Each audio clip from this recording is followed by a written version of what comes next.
శ్రీ వృక్షాయై శ్రీనివాసాయై నమః అని 11 సార్లు చదువుకుంటారో ఆ ఇంట్లో లక్ష్మీదేవి గల్లు గల్లుమని నాట్యం చేస్తుంది.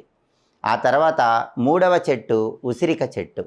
ఈ ఉసిరిక చెట్టులో పెద్ద ఉసిరి అని ఉంటుంది. ఈ పెద్ద ఉసిరిని ఇంటి ఆవరణలో పెంచినట్లయితే లక్ష్మీనారాయణలిద్దరి అనుగ్రహము విశేషంగా కలుగుతుంది. ఆ తర్వాత 4వ చెట్టు అరటి చెట్టు. ఏ ఇంటి ఆవరణలో అయితే అరటి చెట్టు పెంచుతారో ఆ ఇంట్లో ఎలాంటి కష్టాలు ఉండవు, డబ్బుపరమైన సమస్యలన్నీ కూడా తొలగిపోతాయి. ఇక ఆఖరి చెట్టు 5వ చెట్టు కలబంద చెట్టు.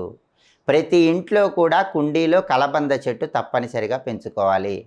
కలబంద చెట్టు దగ్గర సాయంకాలం పూట అగరబత్తులు వెలిగించి హారతి ఇచ్చినట్లయితే ఆ ఇంట్లో లక్ష్మీదేవి శాశ్వతంగా స్థిర నివాసం ఏర్పాటు చేసుకుంటుంది. కాబట్టి ప్రతి ఇంటి ఆవరణలో కూడా ఈ 5 మొక్కలు కానీ అలా వీలు కాని పక్షంలో ఈ 5ంటిలో